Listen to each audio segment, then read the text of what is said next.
Oi pessoal, tudo bem? Então hoje nós vamos estudar o material genético na leitura do livro didático da página 129 e 131. Aqui então nós temos um cromossomo, né? E aqui nós temos um pedacinho desse cromossomo que nós chamamos de gene. Então o gene é uma sequência específica, tá? Do DNA. E ali contém as instruções necessárias para a síntese de proteína.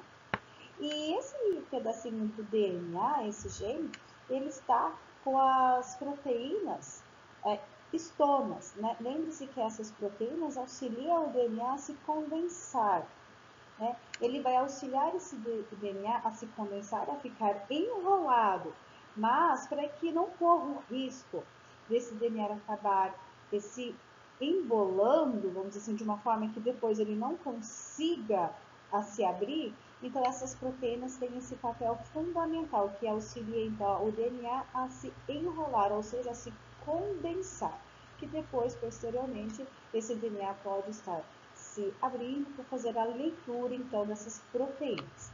Aqui está a representação então da nossa dupla hélice do DNA, que hoje nós vamos estudar bem essa parte dessa estrutura do DNA. Então, o DNA, que é o ácido desoxirribonucleico, então é uma molécula e são vários átomos agrupados, então. E esses átomos se combinam formando então uma longa cadeia, né, uma escada espiral ou dupla hélice, né? Então vai formar então uma dupla hélice, então são vários átomos, né? E esses átomos agrupados se combinam, né? Então vão formando uma longa escada espiral ou dupla hélice, tá?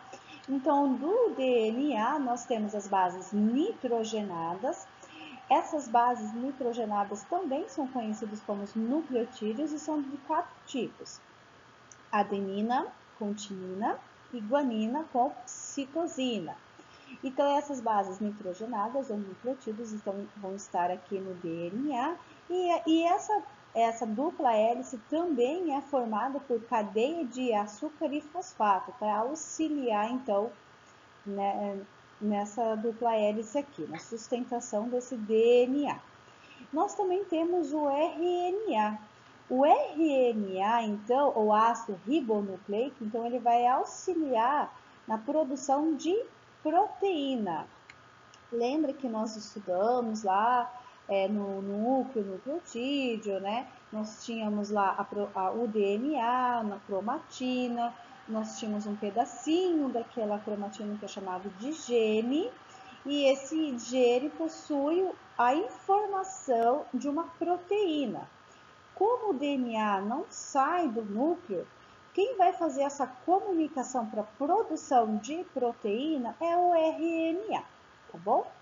E o RNA, então, ele vai conter adenina, mas no lugar da timina é a uracila, tá? Então, ela vai conter adenina, uracila, guanina e citosina, isso no RNA.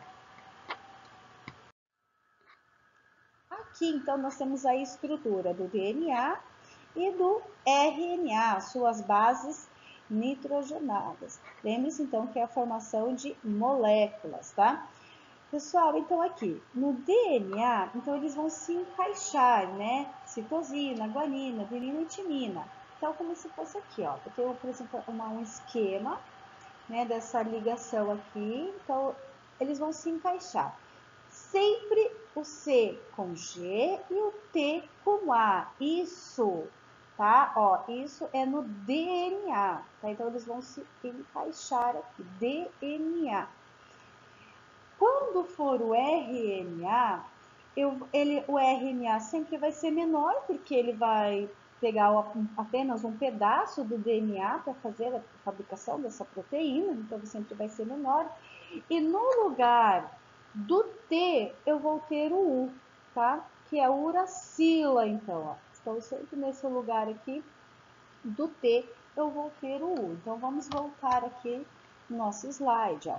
Então, citosina, guanina, adenina e uracila no lugar da timina.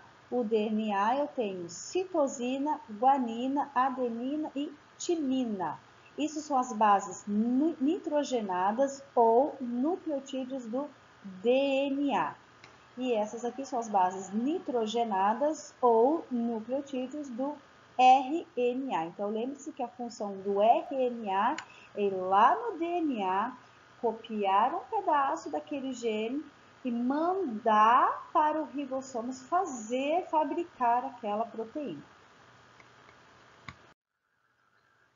Então, o que é o projeto Genoma, né? Então, o projeto Genoma é o conjunto do material genético presente em cada organismo. Então, o projeto Genoma, ou seja, o genoma, é toda a informação daquele indivíduo, né? Então, por exemplo, nós seres humanos possuímos 46 cromossomos. Então, o nosso genoma é composto de 46 cromossomos. E esses cromossomos, né, contém o nosso DNA, nossas características que nós herdamos dos nossos antepassados e também o funcionamento desse organismo.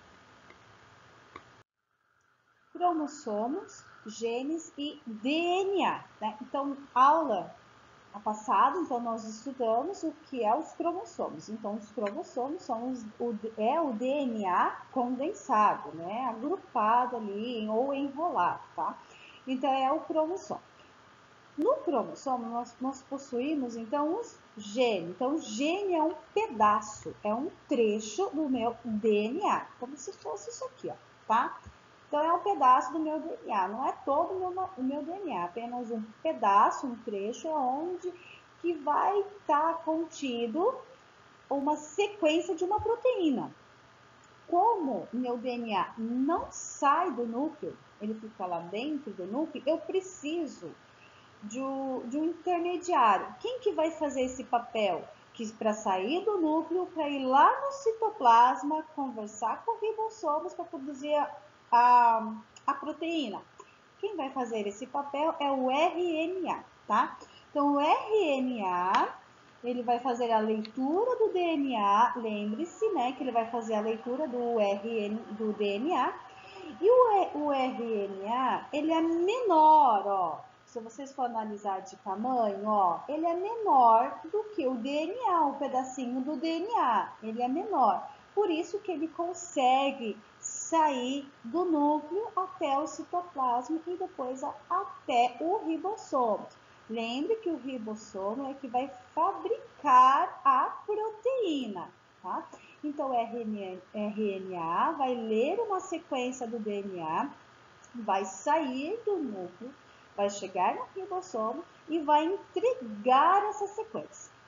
O ribossomos vai ler essa sequência, só que o ribossomos não consegue ler toda ela. Ele fragmenta, ele faz essa leitura de 3 em 3, olha aqui, tá? Então, ele vai lendo de 3 em 3.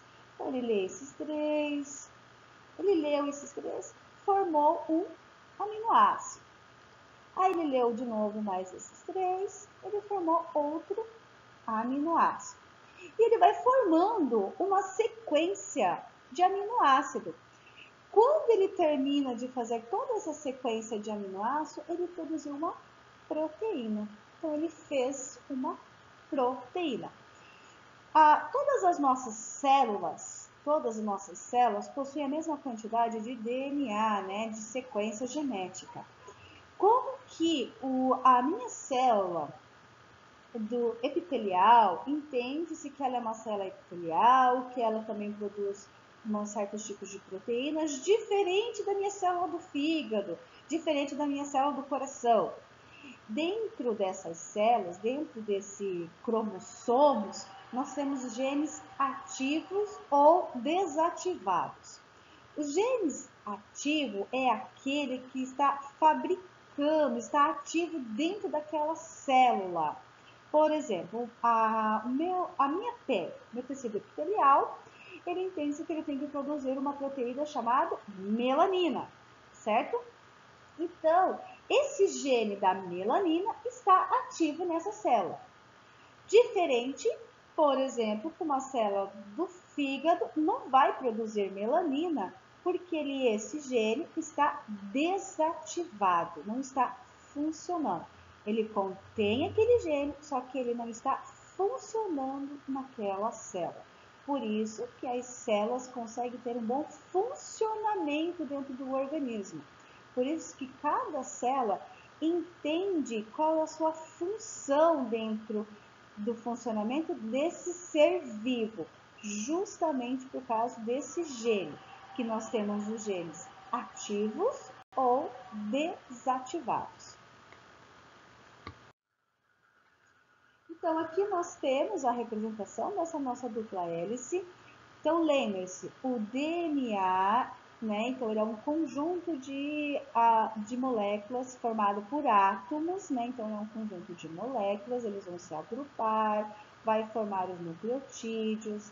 Esses nucleotídeos vai ter informações genéticas, formação do indivíduo, do bom funcionamento daquele indivíduo e também características herdadas, né, dos nossos antepassados.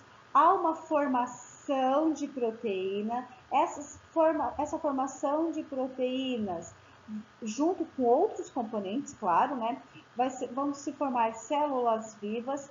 Essas células vivas vão formar tecidos, esses tecidos vão formar órgãos, esses órgãos vão formar seres vivos, ok? Por hoje é só, pessoal. Tchau, até a próxima aula.